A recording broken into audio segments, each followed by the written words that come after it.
What's up, everyone? We are playing some Standard this week. Decided to play a good deck for once. Good deck. I caught some flack lately for saying that White Blue Flash was not a very good deck in that it had a lot of holes, and I kind of stick by that. There's not a lot of stuff to do on turn 1, turn 2. It feels like you can fall behind pretty easily, and there aren't a lot of ways, good ways at least, to catch back up.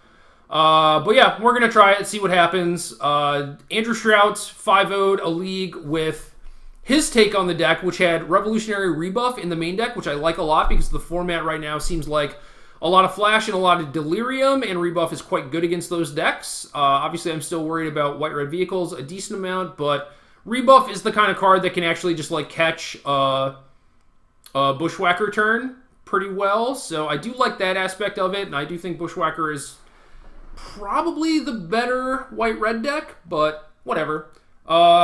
So yeah, Shroud's deck had 4 snares, 1 stone, and only 3 reflector mages. My plan against Black-Green Delirium is to kind of like cut down on enchantments, like their targets for natural state and stuff. I'm going to keep in Copter, but I really don't want my snare on their Kalitas to get hit by a natural state at a very inopportune moment. And maybe it's as easy as playing something like Dispel, or maybe even just like having some negates. And I kind of want some negates actually, but had a bunch of other sweet cards I want to fit in. And maybe it's just better to try and protect your snares than just like side them out. But instead, I have the 4th Reflector Mage. I have a Skywhaler shot instead of a snare. And maybe that's just all crazy talk. Who knows? But Shroud also had 2 Westvale Abbeys instead of Islands, which I didn't really like because you're trying to play rebuff. And my sideboard has some hard counter spells. But other than that, the deck is, pretty stock. This is just kind of what everyone else is doing.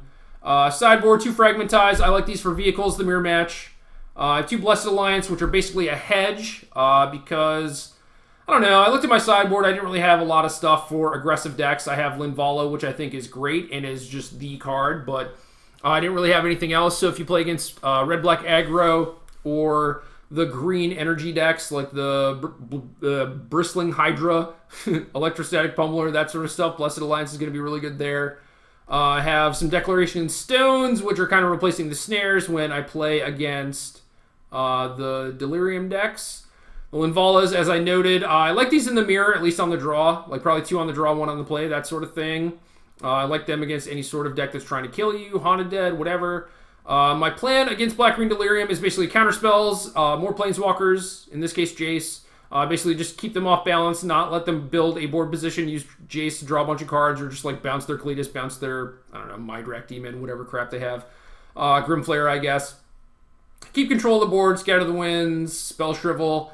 I like the one of Deep Fiend, and this is probably the reason why I want to play the 4th Reflector Mage, just because Mage is probably the best card in the deck to Deep Fiend off of. Like, Inspector is actually pretty good at doing that job, especially if you only have 1 Deep Fiend, just because like the game will probably go pretty late. And you get some pretty good value off of that. So I like Deep Fiend as kind of this hedge against Aetherworks Marvel, Colossus, and the Delirium decks that doesn't really cost you anything. I wonder if this card is supposed to be played in the mirror. Maybe it is. I don't know. Maybe it's good in the mirror. Maybe I should try it. I don't know. Whatever. But then I have a Confiscation Coup, which, I don't know. Maybe this is worse than another counterspell or a stone or a snare or whatever, but it is very impactful, and I just wanted to try it. Maybe I'll draw it, take a Kalitas, win the game. Who knows? But yeah, my sideboard plans are not like super fully fleshed out or anything. This is kind of just a learn-as-I-go process.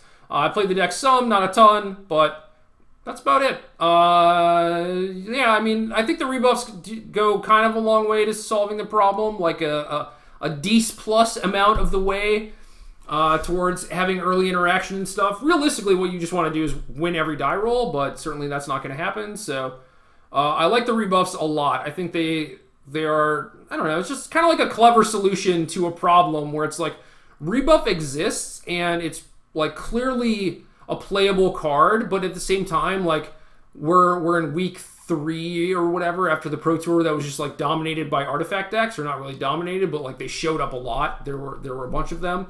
So rebuff was not a card that was on a lot of people's minds, but it is very, very good in the mirror and against Black-Green Delirium, or at least it seems so in theory, because they're all trying to play like 4 and 5 mana spells. So yeah.